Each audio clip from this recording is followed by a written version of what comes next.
What is going on, guys? It is Duke, and today we're going to be looking at a brand new attack strategy never seen before on the channel. Maybe never seen before in the game. I'm sure it's been in the game because it's very hard to find an attack that really hasn't been played out. Guys are so creative and they try everything, they throw everything out, they trot everything out.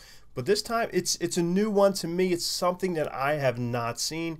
It's a good combination of dragons and hog riders at the Town Hall 9 level. Not a Dragloon, not a Go-Ho, nothing like that. But this one's cool, so we're going to get in to check it out. Red Onslaught just finished up their latest AWL war with a victory over the legend Mighty Eye. That was a very good war. Both sides came to play 56-56 right down to the wire.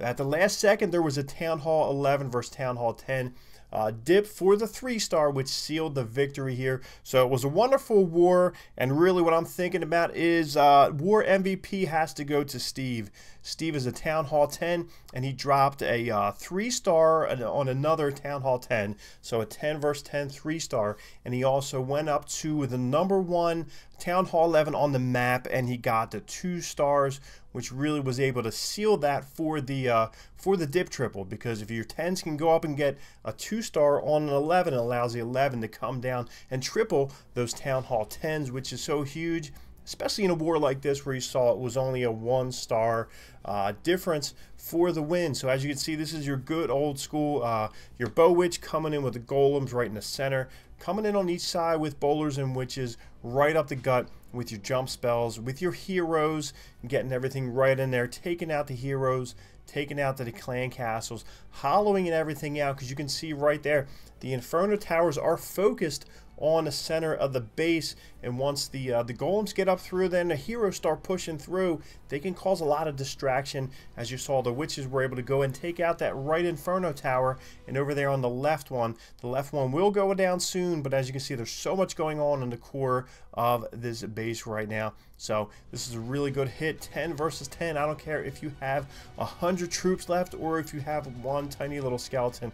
10 versus 10 hits are still so imperative for these war attacks, for these wars that are going on right now. Whether you're in AWL, CWL, NDL, they are big time. And now right now we still have the queen going with her full ability there. So not really like it's full, but you got her one-time shot, but she still has a ton of health left and the ability, which is great, because all we have right now is the bomb tower, the 2 pop-up Teslas, and the archer tower and cannon, which isn't a ton. These are not really going to do a ton of damage when it comes to splash or whatnot. So we're going to see them go over. If the witches can just spawn up some more skeletons, it looks like wizard will probably go down in a second there, but that level 40 queen is so huge, and she will get the job done. She will take out, of course, she goes for the gold mine first, turns on the Tesla, but that archer tower, she pops the ability, takes it out, and then there's nothing really left but that cannon, which is getting worked down there by that witch, but it's going to go down. So really that pop-up Tesla up in their corner there, it's kind of like that troll Tesla. We see either builders huts up there, or we can see Teslas. They can cause a problem, but the queen just has enough left with her health there to go ahead and take a few stabs at it, and it is down. So it's a 3-star by Steve. So Steve, you get the MVP of this war, like he does and like he has in so many for Red Onslaughts. Just a amazing attacker. So now is the time for pretty much what we're looking to see here. Like I said, we have a new attack that we're showing off here, and it is by Louise coming in on number 16. Now we're going to scan back here and check. Now he's going to come with dragons. He has 6 dragons, a half-dozen drags. He's going to come from the right side.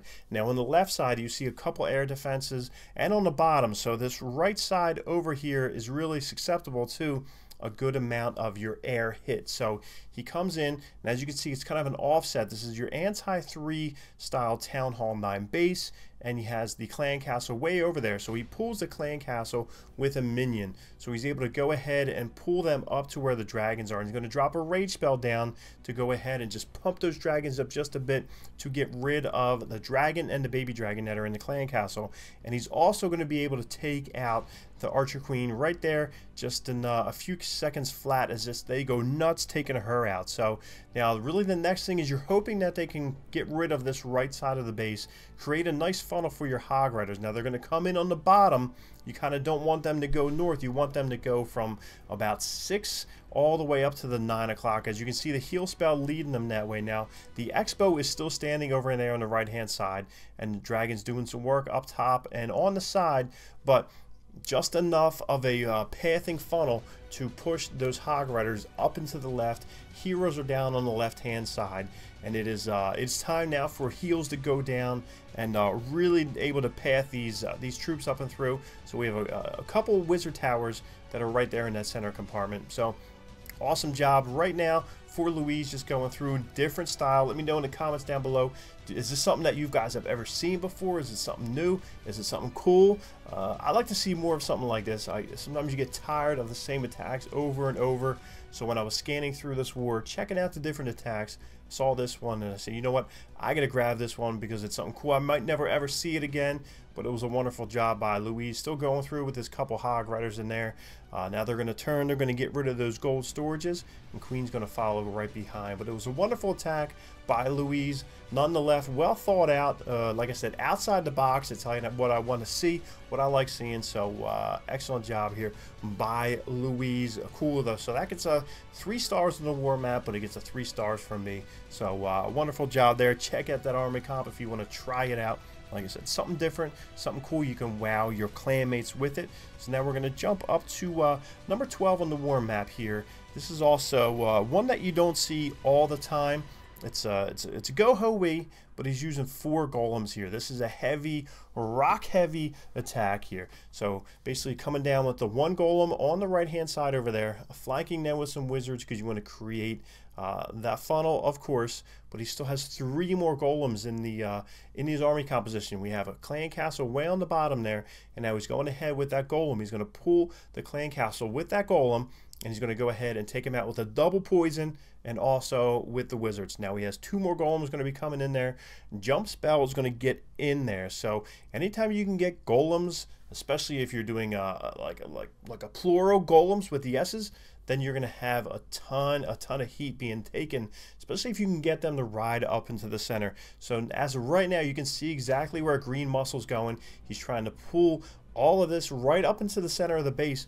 Meanwhile, every defense will converge on them, and that'll cause a lot of attention on those golems. Like I said, with 4 golems, that is a ton of damage that they can take, especially at this Town Hall 9 level. Meanwhile, it allows those hog riders that he has a few of them, 5 in there. They're going to be able to maximize their damage by just using a couple of them. And meanwhile, you can have some bowlers from the CC in behind, and your heroes will do a ton of work because all the defenses are just focused on those golems.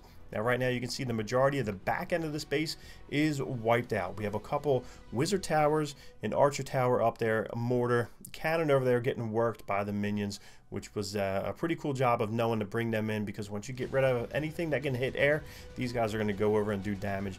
Hog riders for the back end there did a great job, so they're going to jump up, go after that cannon. Meanwhile, the cannon is still fixated on the golems in the center there. We got a big daddy golem, and we have a golemite in there, his little brother, just rolling up with him. We got a couple of those little guys in the center there, but now it looks like everything is finished as far as the defenses go, and it is nothing left but some cleanup. So pretty cool attack. Like I said, a little bit different. You see this one here and there, but usually don't see 4 golems going in for these kind of attacks. So always pretty cool. Like I said, I love seeing guys that are thinking out of the box, using a little bit of a creativity in their hits, which is always good. And it was able to provide for the 1-point victory here for Red Onslaught. So awesome job for these guys getting it done. They're always a pleasure to cover. 96.25% total destruction. So excellent job. So if you guys are looking for clans, make sure you hit up. We got the family circle. We got the circle of clans. I'm going to put the link below so you can look to join if you want to get your clans involved. They're always looking for good clans. They're looking for good clan mates, anything like that. Make sure you guys are subscribed, and we will catch you guys later.